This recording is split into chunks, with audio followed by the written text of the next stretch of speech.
And thanks for coming to the meeting. I'm really excited to hear presentations by Amy and Brian and Kelly and two other leaders who will be here later due to other previous commitments. I'd like to do three acknowledgements today. We always do a land acknowledgement. I'm going to put a link with the map of tribal lands and language families in Oregon in the chat.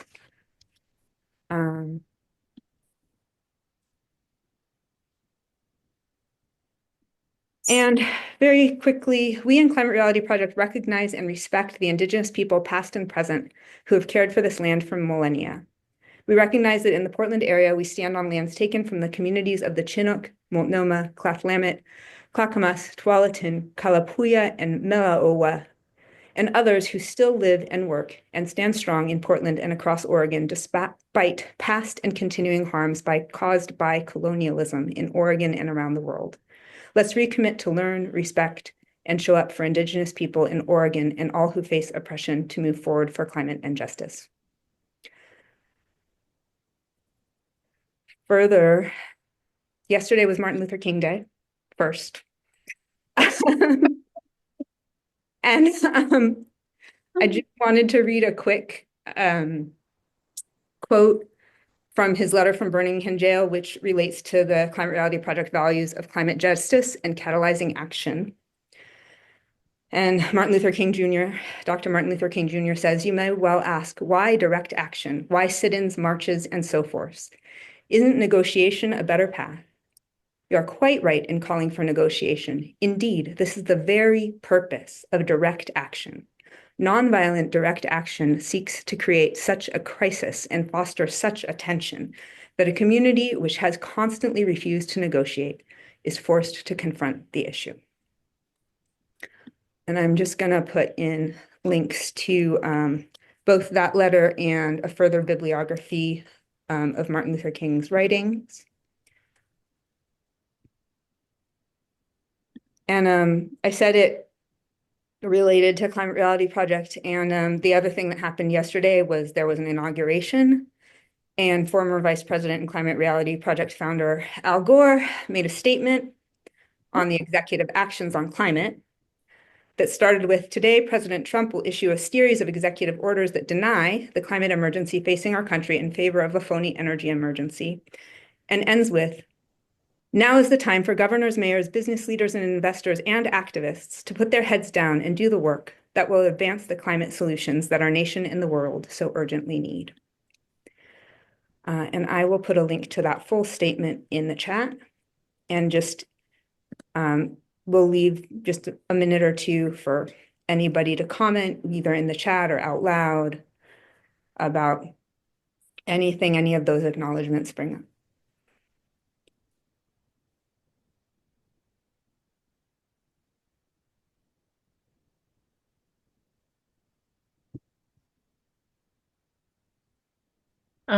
Let's see, I was just part of a video call, previous Zoom call. And what was the group called? Climate Action Committee or Climate Action?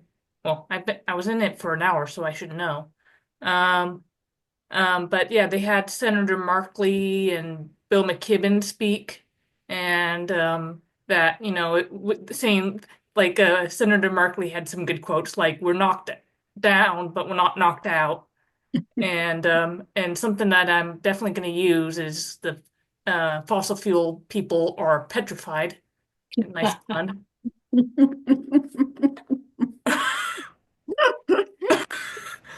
So, Thank you.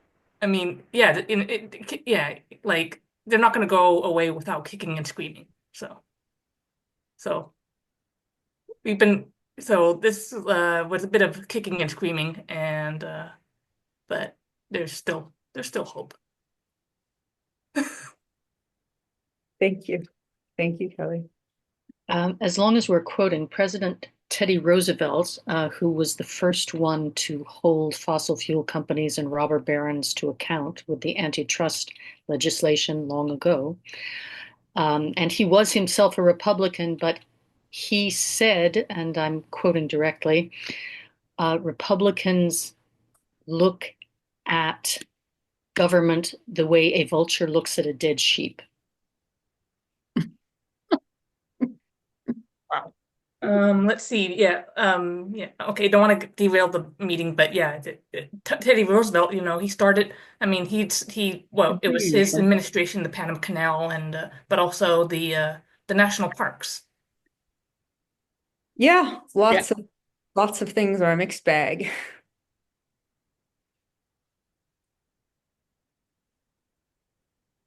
Thank you. So thank you all for being here. Oops. And I am going to share my screen regarding chapter elections. The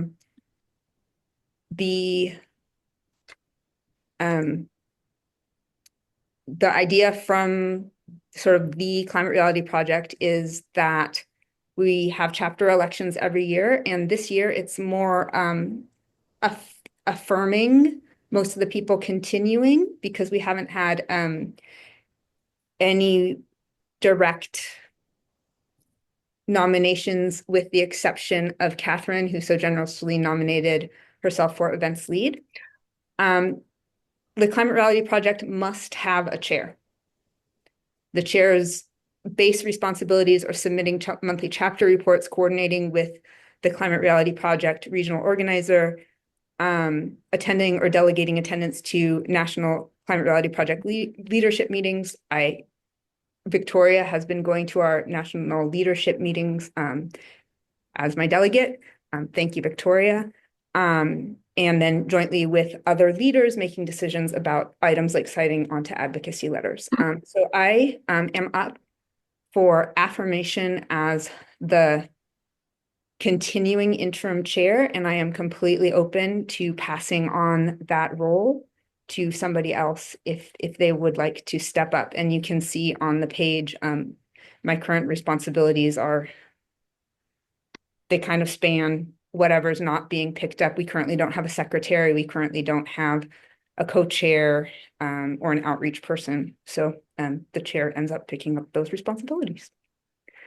I'm going to stop share for a moment and ask people to raise their hands if they want to affirm me. Well, first, let's have anybody raise their hand if they want to say no. Helena definitely should not be the lead for our chapter. Totally open to that. Different question. Yes, absolutely. It says on there you're running for interim affirmation for interim. Why not as just chair? Because if somebody else steps up in between now and next January and says, hey, I really want to be chair, and there are ways where I am, I'm not the best with the website. I'm, like there's places where I'm doing my best, and like hopefully it's okay. But I would be happy if somebody else wanted to step up and take on the role. Say if somebody else like finishes school in June and is like, I have plenty of time and I really want to do this role, I would be happy to have them Gotcha. affirmed as the new permanent. Okay, thank you. So any other questions?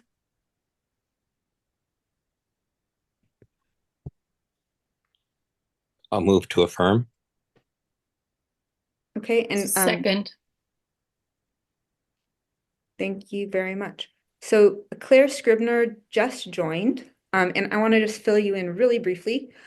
We are voting on whether I should continue as the interim chair, which means that if somebody else steps up and really wants to do the job, we can have another election before next January and pass that on. And Stephen or Steve, do you prefer? Either one is fine. Stephen said yes, and somebody seconded. So now thank you, Claire. If everybody just wants to either raise their hand or put in the chat whether they want to affirm me, please do. Okay. So we have 1, 2, 3, 4, 5, 6, 7, 8, 9, 10, 11, it looks like. Okay, and Claire says new to the group, so not voting. And I don't see Rachel's hand, but I think 11 Wait, plus. wait, just says affirm in the chat. Okay, beautiful. Thank you, Rachel. Sorry about that. So Um, almost unanimous. I think pretty unanimous. Okay, so it looks like we have, by a vote of affirmation, I will continue as interim chair. Thank you very much.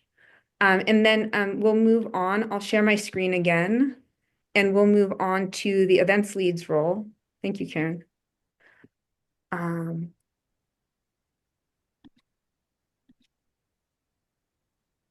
So for the events lead, Catherine, who is here today, and Catherine, is it okay with you that I have that paragraph that you sent to the leadership team? Sure, that's fine. Great. So Catherine has volunteered for events lead for the year, and take it away, Catherine. Oh, well, I was just going to say a shorter version, which is that I've taken climate reality trainings in 2020 and 2023. I've written, produced, and directed 2 feature documentaries, one screened at New York's Museum of Modern Art and aired on national cable TV. And between 2013 and 19, 6 shows that I wrote, produced, sometimes directed, once performed in, played in New York City festivals, winning or nominated for 28 awards. But fair warning, the downside of having me as events chair is that I am going to be taking a class on Tuesday nights, so I will not be available for that current monthly meeting day. So we would either have to meet on a different day of the week or have me take care of inviting speakers but not be able to attend the monthly meeting. So I just wanted to let you know that there is a catch there. Thank you. Unless anybody speak up if you want me to leave the event lead information up here, or I'll stop. Can you scroll it up a little bit? Thank you.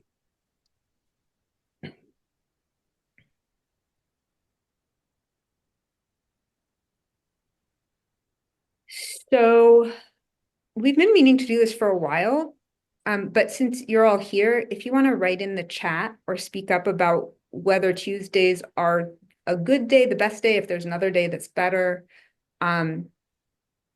because we've had Tuesday as our default day for our chapter meeting since I joined the chapter, and maybe it's time for a change. So if you want to put in the chat while people are reading.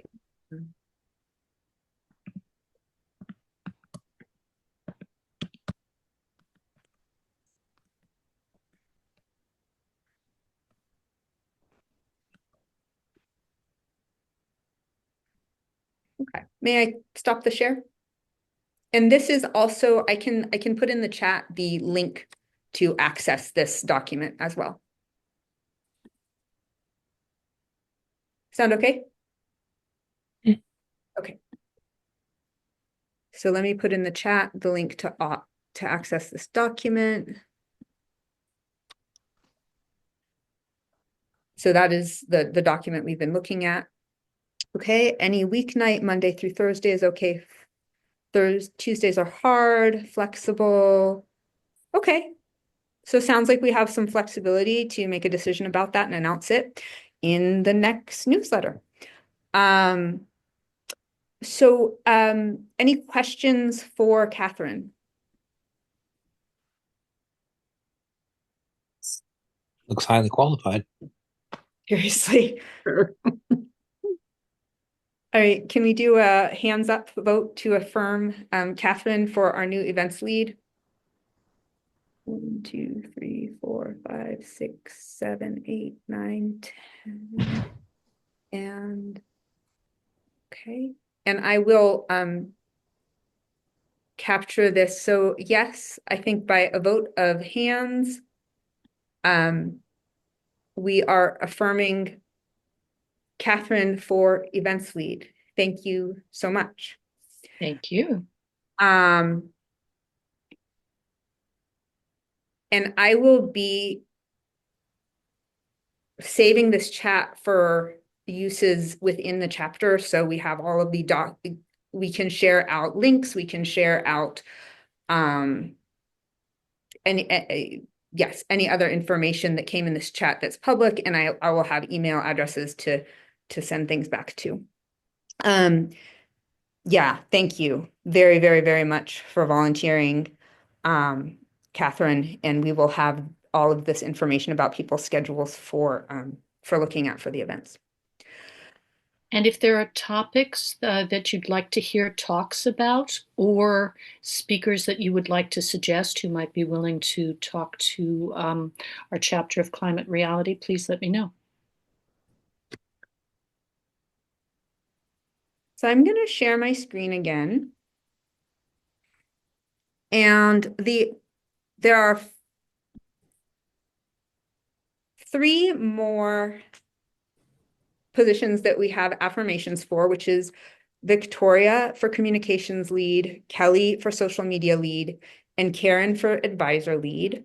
And I highly support, we really need them, so please affirm them. What is an advisor lead? So Karen was the founder of the Climate Reality Project chapter legislative committee. Karen has a big knowledge of nonprofit organizations, of connections with climate-friendly businesses, has done home electrification for her own home on 2 occasions, actually, one in California and one up here. I should let Karen speak for herself, but for various reasons, Karen has had to step back from a very active role, but we still very much value Karen's insight and advice. So Karen has been coming to leadership meetings and giving lovely support and advice. Thank you. Yeah. Thanks, Helena. I don't want to take time. That was very kind. I like being on leadership, and I think this chapter is so worthwhile. I'm very grateful for all these people stepping up. Unless there's a specific question somebody has, I don't have anything to add. And then I want to say there are leadership positions which are done within committees, and those chapter leaders are Lynn Merrick from the Education Committee and Amanda Duncan from the Legislative Committee. If anybody has any questions for them, please do, but those leadership positions are chosen from within the committees. There are 2 committee co-leads or leaders who have chosen not to participate in chapter-wide things, and those are Nick Keenan and Bernadette Rogers. So they are not making decisions on behalf of the chapter at this point, that they did in the past. So again, if we can,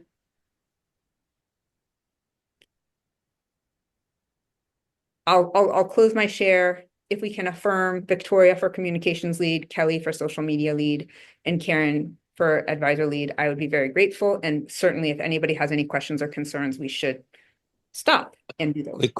Quick question for Kelly. What about emerging social media outlets such as Blue Sky? Are you looking into expanding into those areas? Yeah, I think so, but I think that would be for our legislative committee meeting.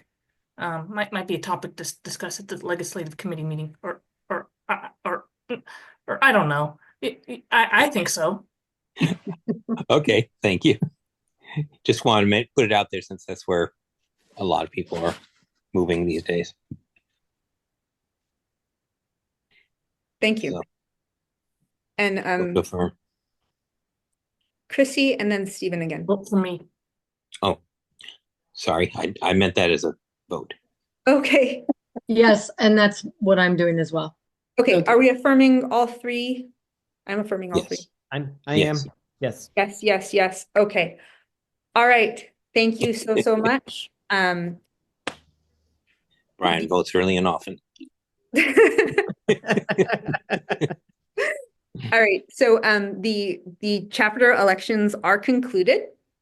And thank you very much for participating in this. And we will move on a little bit late to presentations, unless anybody else has a question first. Chrissy, do you have a question, or is that a raised hand from before? Okay. Go ahead. Quick question. I saw at the agenda that you pulled up that the discussion of unfilled meetings. Can we review what those are? Unfilled positions. Yes, absolutely.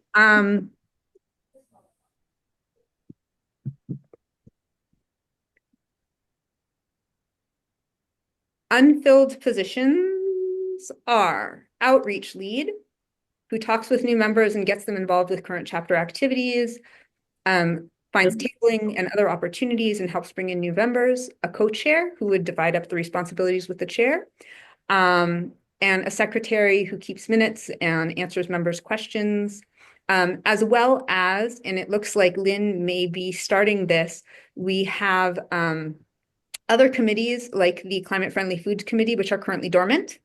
And if you would like to start a committee, that is also 100% valued. We're a really collaborative group, and there's so many different ways we can lead on climate. So all of the dimensions are valued. Thank you.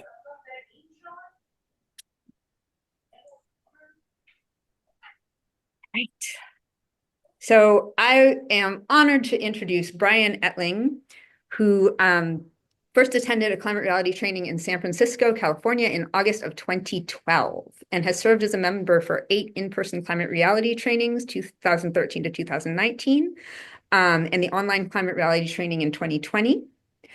He's been a breakout speaker for 3 trainings and has served as the Portland Climate Reality interim chair in 2019. He was also a seasonal park ranger at Crater Lake National Park, Oregon and Everglades National Park, Florida, for 25 years. As a park ranger, climate reality leader, Toastmaster, Citizens Climate Lobby volunteer, and wannabe comedian, he gave over 300 climate change talks from 2011 to 2020 in 12 US states, Washington, D.C., and Ottawa, Canada. He is literally a coast-to-coast climate speaker, speaking from Newport, Oregon to the Outer Banks of North Carolina, as well as Tampa, Florida. His proudest moment was appearing on the national TV Comedy Central Tosh.o as the climate change comedian to an audience of millions to promote having fun while taking climate action. Brian's talk today is called 3 Lessons I Learned as a Climate Reality Leader. Take it away, Brian. Oh, thank you for that wonderful introduction there, Helena. Let me make sure I do a quick, can everyone see my screen? There, let me see. Let me see if I can't minimize this. Yep. Do a full screen here. Let's see. And can everyone hear me okay? Yep. Okay, so here's my talk. I'm going to try to quickly go over in less than 10 minutes, 3 lessons I've learned as a climate reality leader. So as Helena just mentioned, I was a seasonal park ranger, primarily at Crater Lake National Park for 25 years from 1992 to 2017. I loved working there, and I gave ranger talks. That was my most recent job there from 2006 to 2017. So I narrated the boat tours, the trolley tours, gave a lodge talk, evening campfire program, just a wide variety of programs in the park and interacting with the park visitors. But unfortunately, I did see climate change while working in the national park. Crater Lake gets some of the deepest snow in the United States, up to 500 inches. So 2012 is kind of an average or above average year, and 2015 is when we didn't have that much snow. And I saw that year, I saw it more frequently, these years we didn't have that much snow. 2015, I know, was actually our lowest snow on record. We had like less than 200 inches of snow. And that same year, we had a really bad fire season. So I noticed that the snowpack was going down in my 25 years there, and the fire season and the smoke was getting worse. So as I got more concerned about climate change, I started in 2011 giving my evening campfire talks on climate change at Crater Lake and in the national parks. And that program is on YouTube. If you search for me on YouTube, Brian Etling, Crater Lake. And in 2012, as we mentioned, I was trained by Al Gore in San Francisco as a climate reality leader. And since then, as a Toastmaster, climate reality leader, and various functions, I've given climate change talks literally from the coast of Oregon to the Outer Banks, North Carolina, and also down to Tampa, Florida. So I'm kind of a coast to coast to coast speaker. I've given talks throughout Oregon and throughout my home state of Missouri. So just kind of all over the place. And I was really proud to be the interim chapter chair for the second half of 2019 and just a bit into 2020. And thankfully, Amy took over, Amy Hall, in 2020 during the pandemic. So I'm going to share my 3 lessons I've learned here tonight. And the number one is I really encourage folks just to find some way to have fun being a climate reality leader. Don't take yourself too seriously. And I know saying that we're going through very heavy times right now with all the fires in Los Angeles, the election of the new president. We're all feeling really heavy and kind of down right now, but it's still important that we try to find some ways of having hope and fun and optimism. In my case, I've been worried about climate change for years and I didn't know what to do about it. So in 2009, I had a conversation with a friend in Ashland, Oregon, trying to mull over what to do with my life. And my friend really pressed me. She said, Brian, what do you really want to do? And I made this flippant comment. I said, okay, fine. If I could do anything, I'd like to be the climate change comedian.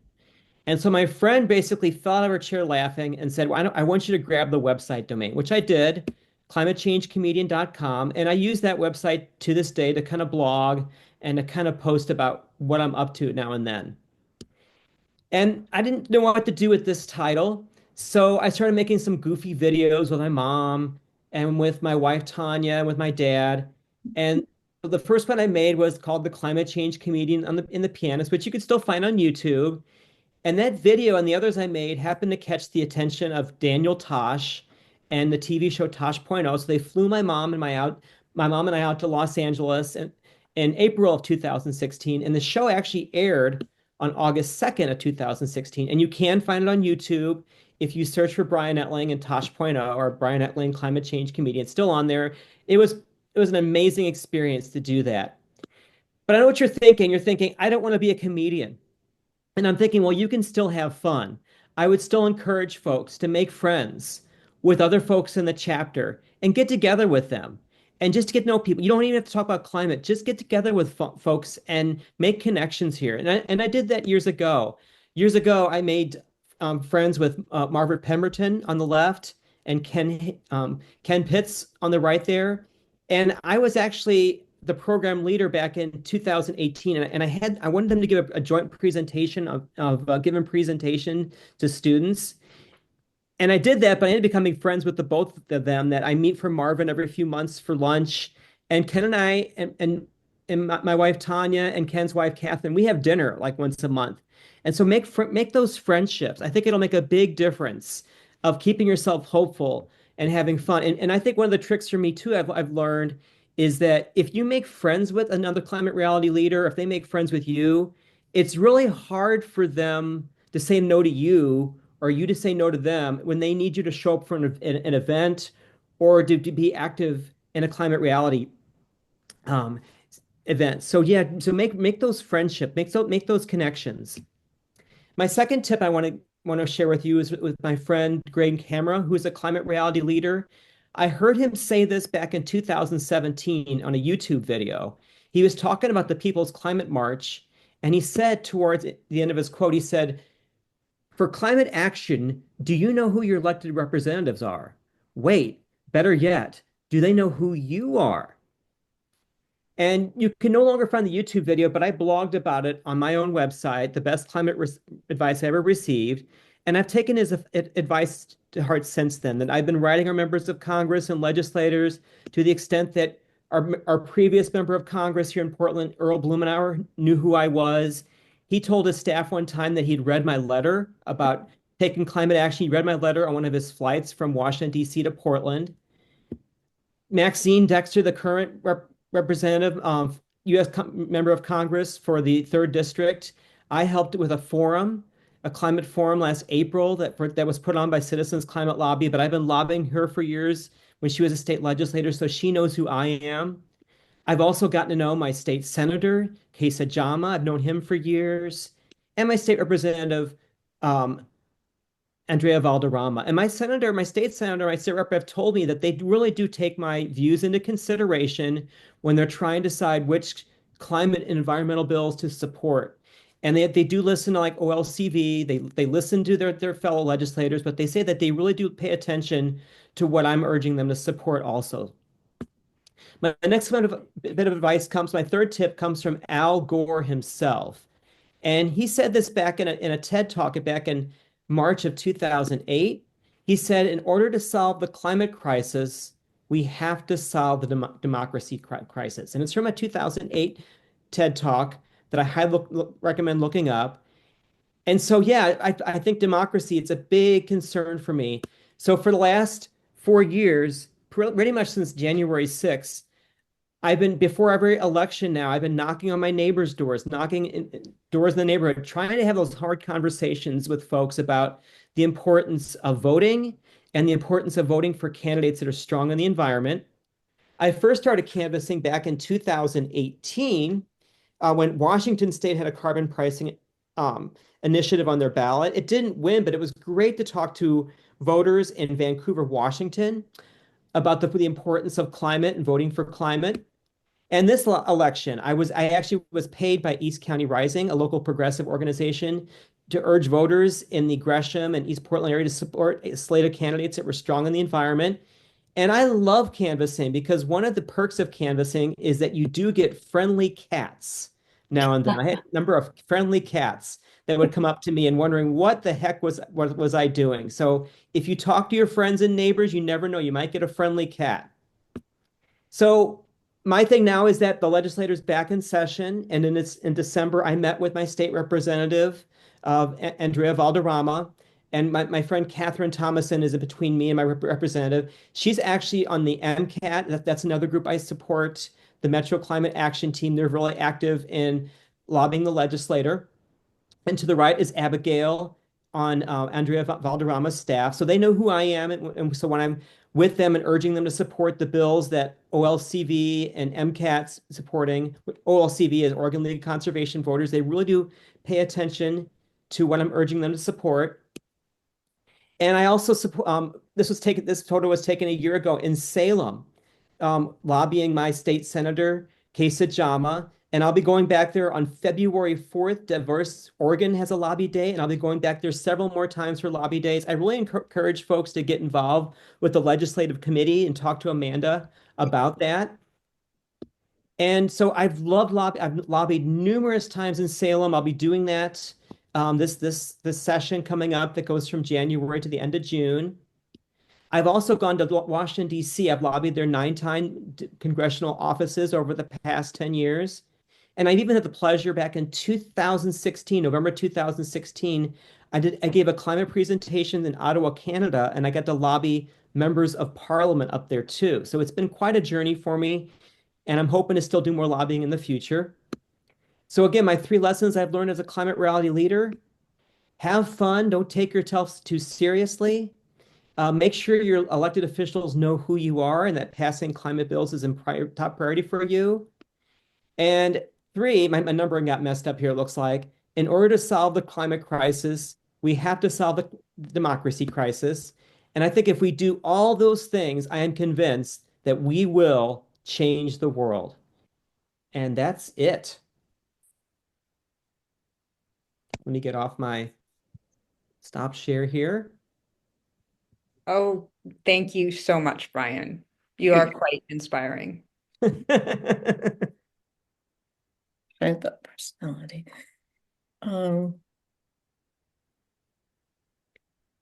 I just like a virtual round of applause for Brian. Oh, thanks. And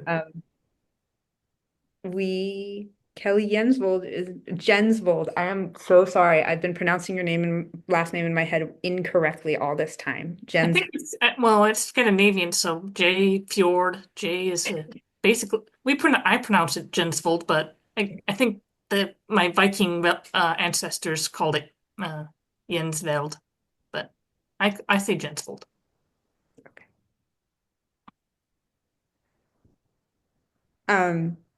This is going to be kind of a lightning round of TED Talks if we go through everybody today. And I'm just going to go for it because everybody's prepared their presentation. So Kelly is a CAD drafter for utility scale renewable energy projects. In particular, works on designs for new battery farms and is also the social media volunteer for Climate Reality Portland chapter. Kelly's been part of Climate Reality since taking the program's first virtual training during COVID, and Kelly will discuss what is a best CAD drafter and how can their work further renewable energy. Kelly, take it away. Alrighty. Here we go. Let's see. Oh, oop. There we go. I don't know. Make sure you're not seeing yourselves. Anyway. We are seeing my job in renewable energy with some other stuff on the left-hand side. I think that'll have to do. Okay. Okay. Hi, I'm Kelly Jensvold, and I've been with Climate Reality, since COVID, and I'm the social media volunteer, and I work in renewable energy, doing as a CAD drafter, for best CAD drafter. So what does that mean?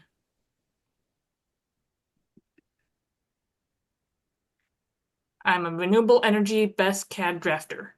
So CAD means computer aided design, and BESS means battery energy storage system.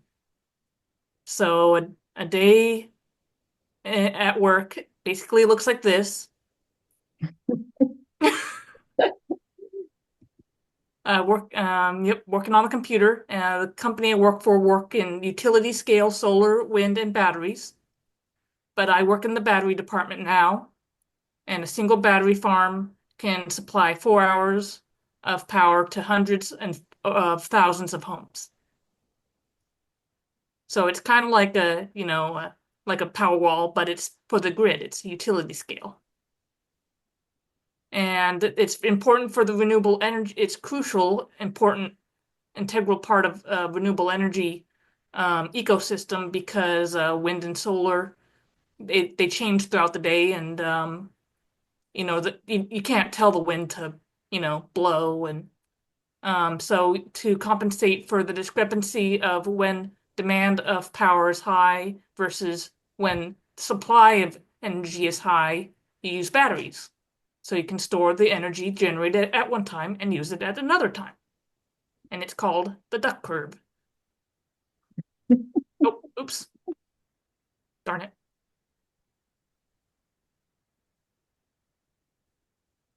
And we use two main chemistry for our batteries. We use chemical, the chemical batteries. We use lithium iron phosphate and nickel manganese cobalt. So a lot of times we use batteries that are just kind of like what are in your phones or electronics or in EVs, but bigger and more of them. And this is the hierarchy of a battery farm. Yep, yep. And a couple acres of those, and they just kind of look like shipping containers, but they're just full of many, many batteries. And this is what's inside those shipping container-like structures, a battery energy storage system. Just like monitoring and security systems, safety systems, monitoring systems. Gotta keep them. We do need to keep them at a certain within a temperature range, so you have HVAC and stuff. Oh, and well, I expected the presentation to be pretty short, so that's all I had.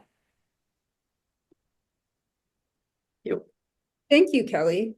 I think we might have time for one or two questions for you. So it looked like the description of the batteries you were showing, it goes from like little tiny components and then it builds in building blocks to the big storage container sized. Yeah. That's the unit that you use on the ground, is that right? Yeah. Yeah. Let's see. There's cells, then modules, and then they're all just in, and I guess they would be in series. So yeah, basically. I know my software more than I know the electrical engineering. Cool. Would you mind unsharing screen? Okay. And I don't know if Stephen had a question for you in the chat, which was, I'd be interested in your take on the fires in Moss Landing. If you have any thoughts, I don't know what that is. So, Oh, yeah. The biggest, I think it's the nation's biggest battery farm did catch fire this week. So yeah, that's what we have been discussing and talking about. So let's see. Um, Still investigating. Don't know exactly the circumstances of that one, but I mean, like, um, I mean, lithium. I mean, lithium. I guess we use lithium. We still use it for our laptops and our cars and our cell phones. It's lightweight, and also because it's used for electronics and EVs and cell phones, it's cheap because it's mass produced, and it's lithium is the lightest metal. So but yeah, um so there are, let's see, I guess, to trying to think of, so it's still the most economically viable um option for energy storage that we have. Um um the other kind that we have is pumped hydro storage, but that's but to make new battery systems, yeah, lithium is still I guess the most economically viable at this point. and I guess then we just need like more fire safety. Oh, Yeah, or something. so yeah, and I guess they're coming up with new fire, um, yeah, I don't know the nature of what caused the Moss Landing fire. But yeah, that's one of the things we do is we are designing the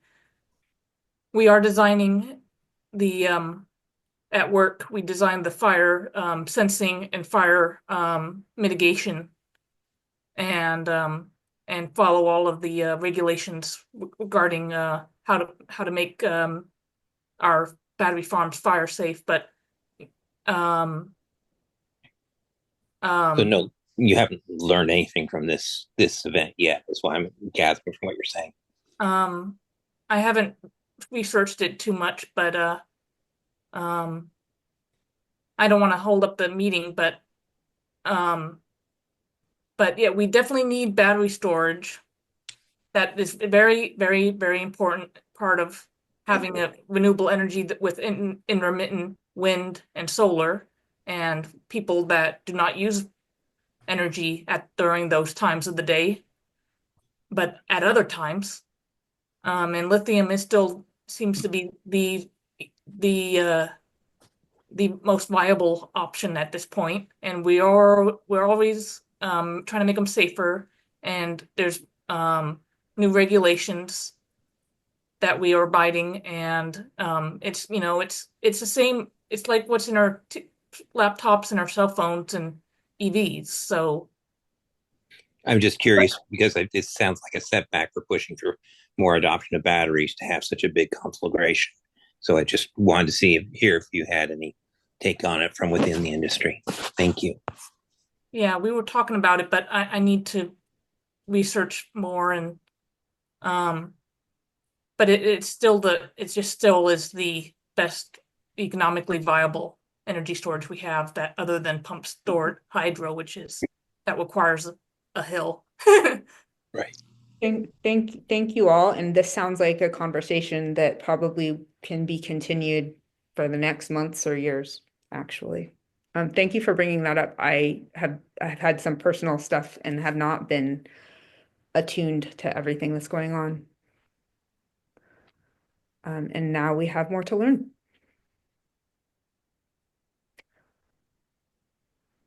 Thank you very much, Kelly. Thank you everyone for being here. And Leah told me this was a lot, and I was like, oh, it'll be fun. And hopefully it is interesting to hear 5 different takes in one night for the presentations. And I apologize if this turned out to be a not so good idea. I'd like to introduce Amy Hall, who became a climate reality leader during the 2018 training in Los Angeles. There, she began collaborating with Kate Gartner, founder of Corporate Sustainability Consultancy. Inspired by Project Drawdown's emphasis on reducing food waste and shifting diets as a top climate solution, Amy shifted her professional focus to food-related solutions. With a 30-year background in design, running a creative agency, she is now pursuing a master's in sustainable management. Amy will speak about how and why reducing food waste is a simple, often overlooked, important climate action that everyone can take. Take it away, Amy. Okay, thanks. Can everyone see that all right and hear me? Great. Okay. This presentation may look more polished than it is just because I was pulling items from my work that I've been doing. So I'll talk a little bit about kind of, for those of you who are interested in marrying your skills to climate action, I feel really lucky because I found kind of a perfect situation for me. So climate action around food has always drawn me in. I think a lot of us are interested in food, but it's something that we can do every day at multiple levels. I'm all for solar panels and electric vehicles and all those things, but this is something that we all can do. So, sorry. My background, let's see, you covered it in the bio. So there's a picture of me in 2018. After Al Gore was saying at that point that we should all do presentations, I was really nervous about that because unlike Brian, I really don't like doing presentations. But I got involved in a lot of organizations. So Pachamama Alliance was working with Project Drawdown, giving introduction to drawdown key turnkey presentations. So I really got into the Project Drawdown and Pachamama Alliance. I was into CCL and Eco School Network, working with my kids' school. I got involved in the composting and in plant-rich diets. I got really frustrated sometimes because shifting diets should not be as controversial as it is, but a lot of people seem to get their back up about even reducing meat and dairy or certain foods to shift to a more low carbon diet. So the picture in the lower right is Kate Gartner and I, as you mentioned in the bio, I met her and I started working with her, and she had a corporate sustainability consultancy, Triple Win Advisory, and she let me do design, and we've worked together on projects throughout the years, and now I'm pretty much full-time working with her with design and other projects. The photo above it, Katie Cantrell is right here. She is amazing. She is shifting diets at institutional levels through Greener by Default. So let's see. I hope that everyone here is familiar with Project Drawdown. They have the top 100 solutions, data-driven on what actions we need to take to actually bring down carbon emissions. So I think a lot of people aren't really understanding how important food loss and waste are. And so I pulled out some slides to kind of illustrate that. Well, first, here's a Project Drawdown list of the top, 8. And you can see that in the scenario of, let's see, 1.5 temperature rise, it's the #1 solution. And it is the second one in the scenario 1. So these slides are part of a presentation that I give to employees at manufacturing firms. And in order for people to care about food waste, they kind of need to know the impacts. That 40%, nearly 40% of food is lost or spoiled before being consumed. So that's all throughout the supply chain, starting at the farms and all the way down to the household level. And not only is that food lost, all these resources and labor are lost with it because it consumes so much water, energy for even keeping it cool, transporting it, and the land that's used to grow it. So we're wasting a lot of natural resources, labor, packages, all of that is also lost with when food is wasted. It's also a huge contributor because of methane. So when food is thrown in landfill, it decomposes and creates methane. So it's not composted and enriching the soil. And this is another one that I think is pretty shocking, that food waste, if it were a country, would be the third largest greenhouse emitter, just above India. The UN SDGs put cutting food waste by 50% as one of their goals, and it also ties into ending hunger. And it's obviously part of the responsible consumption and production. So many organizations and companies align to these UN SDGs, and they are working to reduce their food loss and waste. And the exciting thing is I talked about, it's not controversial. In fact, it's kind of the dumbest problem that we have to solve, wasting food. And I know there's a lot of bad news with the administration, but I don't think that it's a bipartisan thing. I don't think there's going to be efforts to reverse cutting food waste. So that is good news that we can still be working on this climate action without fear of incentives and things being as attacked. Also, the world hunger, I know as children, a lot of us are told, eat your food because people in, another country are starving. And, it kind of makes sense now that if we could just reduce the amount of food lost, we could feed all people who are hungry just by reducing it 50%. It's also costs a lot of money to have that food thrown away because it's grown and produced and transported. And so it's another great solution for companies and all levels, because down to household, everybody wants to save their money. They don't want to throw away their money buying food and then losing that. I put this in because I really like how in the past we really embraced this more, and we've kind of moved away from it, maybe because food has been cheaper, but this is from, I don't know, World War I signage, but we were on the right track back then. So I want to touch on, this is what I do for work. Working at this is on manufacturing level, but this is really for all areas of the supply chain.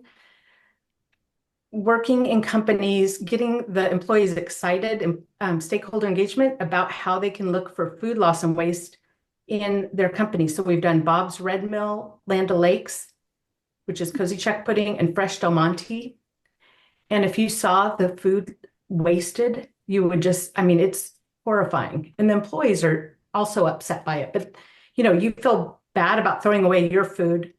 But then when you see what's happening at a larger level, there's a lot of work to be done here.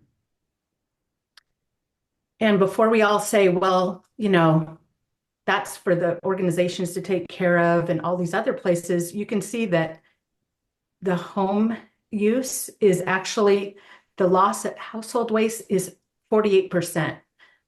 So we all have a responsibility all down the line. So starting at farms to manufacturing, retail stores. And I'm going to leave with what we can all do at home.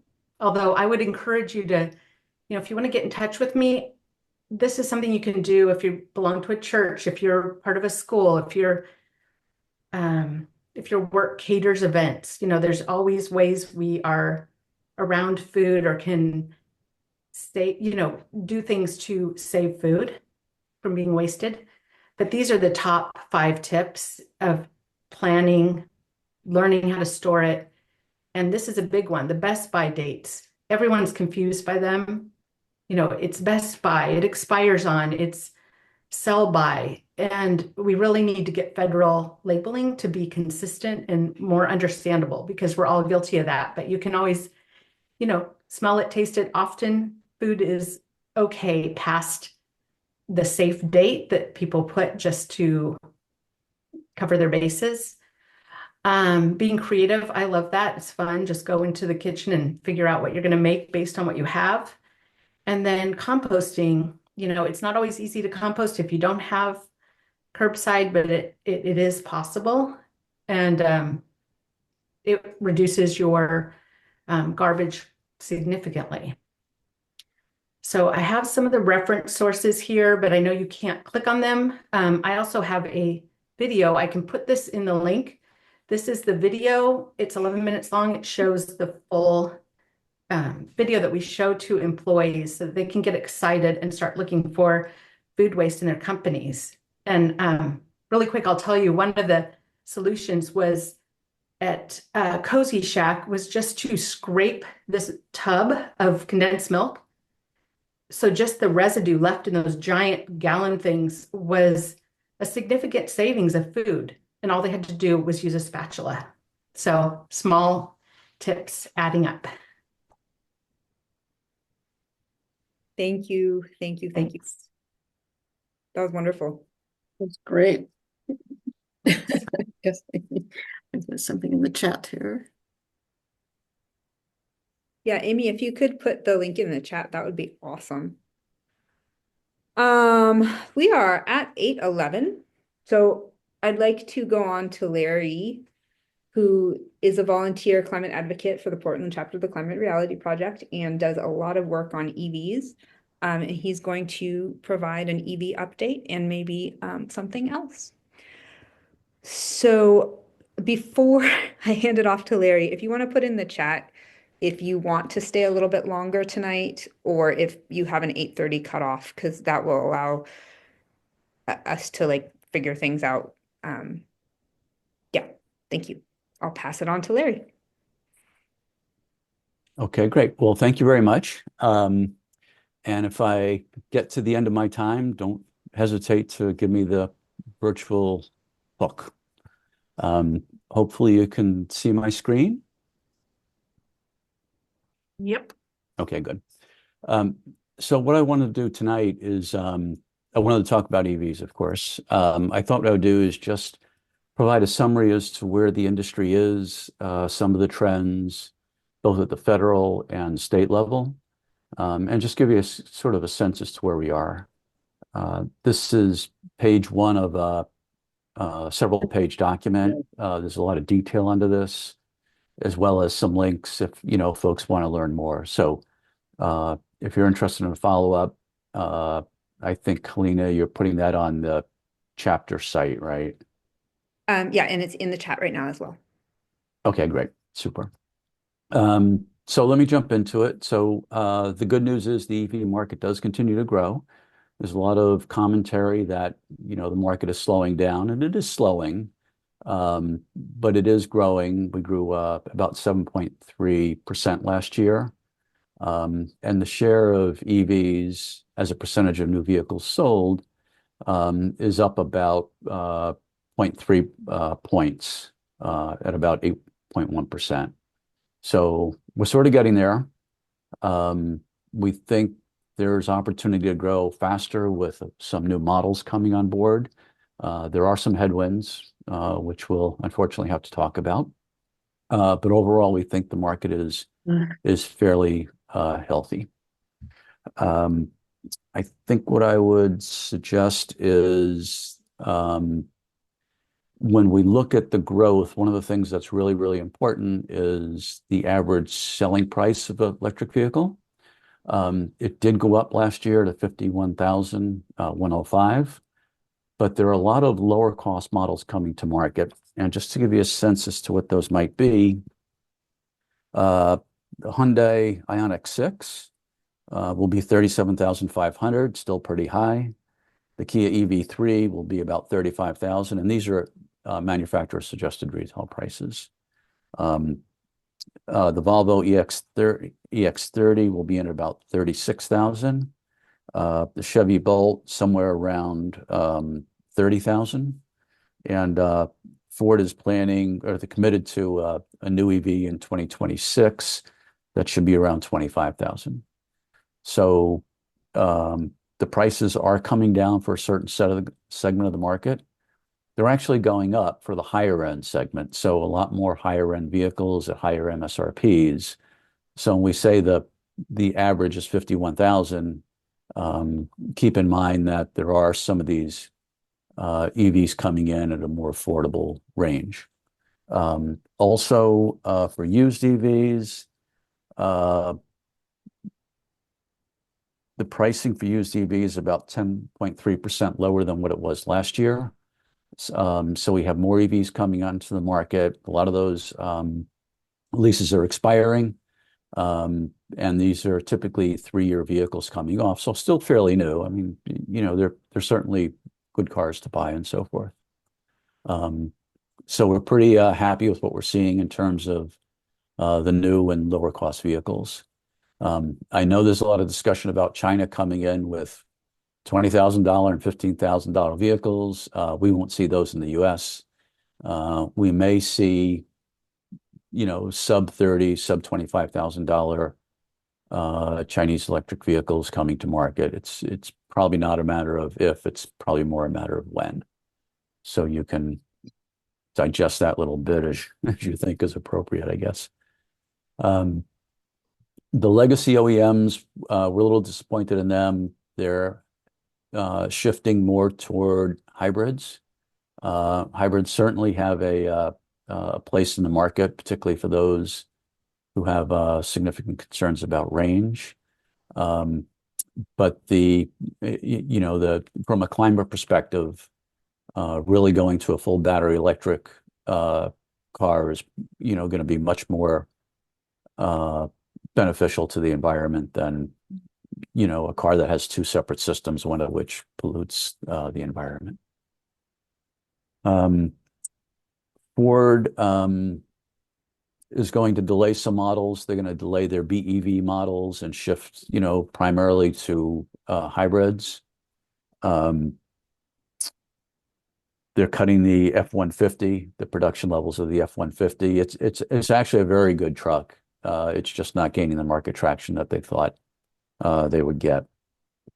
They had been building a battery plant in Kentucky that's being put on hold. And then General Motors is delaying their second EV truck plant in the US, and they've indefinitely put on hold the Buick, the EV coming out of the Buick division. And you may ask, why is Buick important? Because it's not really that predominant in the US. The reason it's important is it's one of the big brands in China. So for the ability of the US manufacturers to grow their business overseas, particularly in Asia Pacific, Buick is actually a pretty significant brand to be able to do that. I know there's a lot of talk about the federal purchase and lease incentives being under threat for the new administration. That is factual. The incentive that most people are aware of is the $7,500 maximum incentive when you buy or lease a new electric vehicle.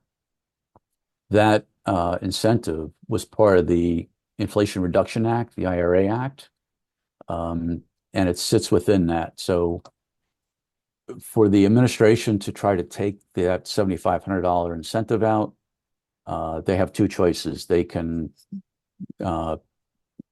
essentially take all of the IRA bill out, which will be a long-term project. It requires legislation, requires a lot of reviews from regulatory agencies and so forth. They can try to do it through reconciliation, but I think the parliamentarian has already said, that's probably not going to work out very well for you. They could try to carve off just that incentive. But again, that's going to require legislation and regulatory changes and so forth. The other thing that comes with that is a lot of the money from IRA went to the red states. So there are factories, car factories, and battery factories in states like South Carolina, Tennessee, Texas, Florida, so forth. And those factories were always pitched as being job creators. So that's going to be a little bit of a sticky wicket for them to try to unwind and take away those jobs that were promised. In Oregon, we're actually in good shape in terms of incentives. There'll be $12.5 million of funding coming in. There's the potential for $30.5 million of additional funding. That's already in place in the sense that it's been committed. We don't know if it can be pulled back by the new administration, but they're telling us, in fact, it cannot be. So we're expecting that 30.5. I would say there are 1,700 applications from 2024 that will get first dibs at that money. The good news is whatever money's available is going to be available for both new cars as well as used cars, with more of the incentive going toward used cars and low and middle income buyers.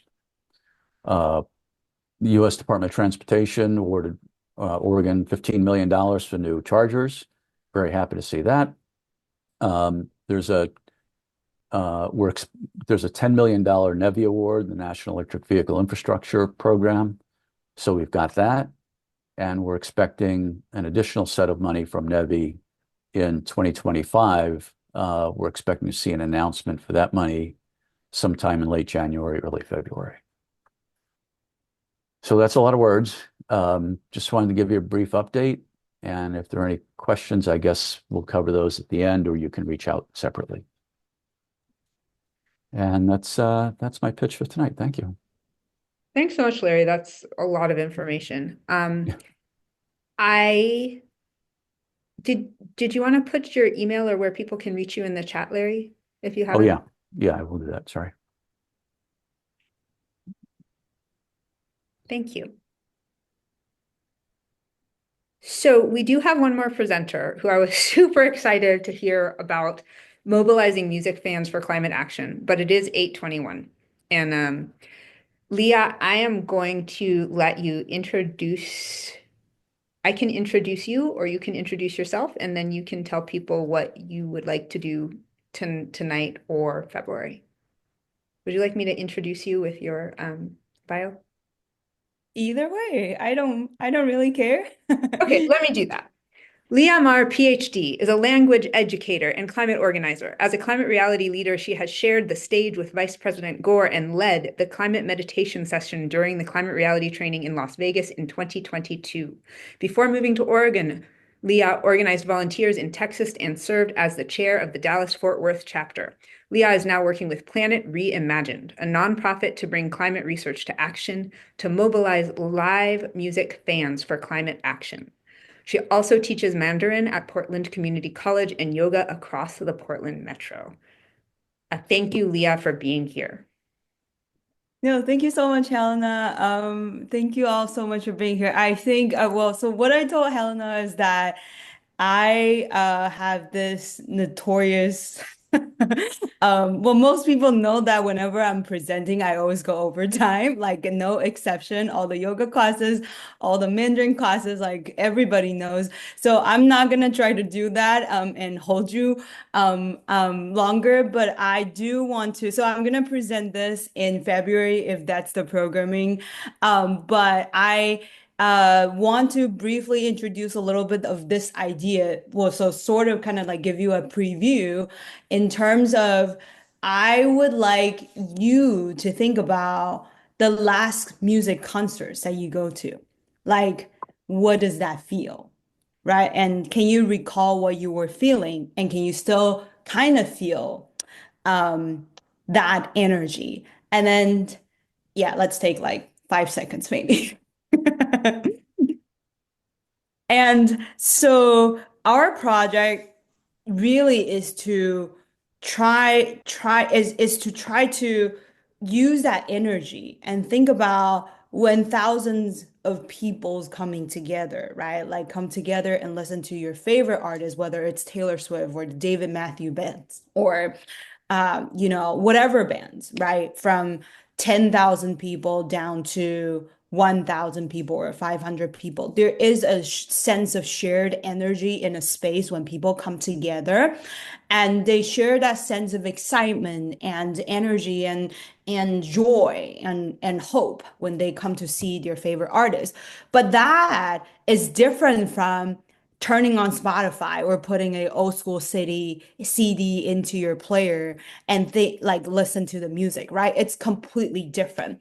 And then so our idea is that when we have all these people coming together voluntarily already, what can we do with this combined, shared, collective energy? And then that's the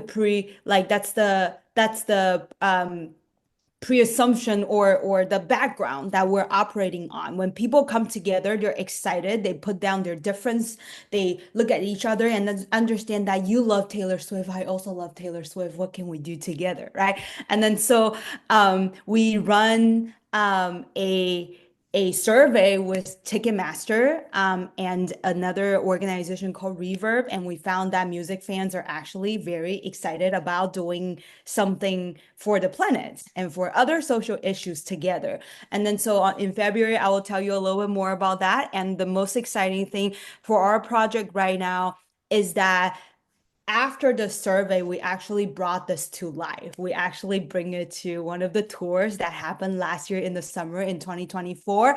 And we got coverage from NPR, the New York Times, Time, and a lot of news outlet. And people are interested in this. But then one of the most challenging aspect of it is actually that, well, artists are interested, but they're also extremely concerned about backlash, like we kind of all do, and we see it playing out in news and in politics and everything. And how do we mitigate that? How do we actually focus on I think most of you know, focus on this 85% of people who actually don't mind people speaking up their mind if it's for good, right? And then so that's the things that we're currently working on, and we're finding more partners, finding more labels, we're finding more artists who are willing to take a little bit of risk and actually are ready to reap the benefit of this. So yeah, like thank you so much for giving me some time today to like plan this idea into your mind. And if you have friends and families and people who you know that might be interested or have connections in entertainment in someone working in Moda Center, I don't know, invite them to the meeting in February, because I'm gonna tell you a little bit more and not worry about actually going over time, because I'm notoriously terrible at that. Leah, can you tell us a little about your blog? Are you still doing your blog? Well, I think Lynn is referring to before I started working for Planet Reimagine, I had a podcast. Right. And right, but a podcast, if you guys have ever like tried it, like it's pretty much a full-time job. So I put a pause on that.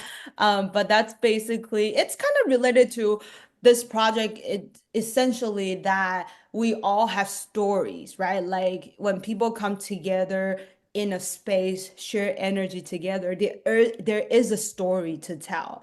And we want the artists to tell the story that we don't actually just share our art with our fans, but we also share our passion and our care for each other and for the planet together. And then so my podcast before I started working on this project was about the stories of individuals and how do we see ourselves in each other. And then this as well, right? How do we see our care in the fans that sit next to you that you've never met, but then suddenly you realize, oh, we love the same people, we know the lyrics together, and we care about the climate, or we care about the gorge, we care about the river. What can we do something together? So short answer is no, I'm not continuing that. But long answer, like I think this is a continuation of what I'm interested in terms of how to get more people mobilized, how to get more people involved, and how to get more people to actually talk about it. Because as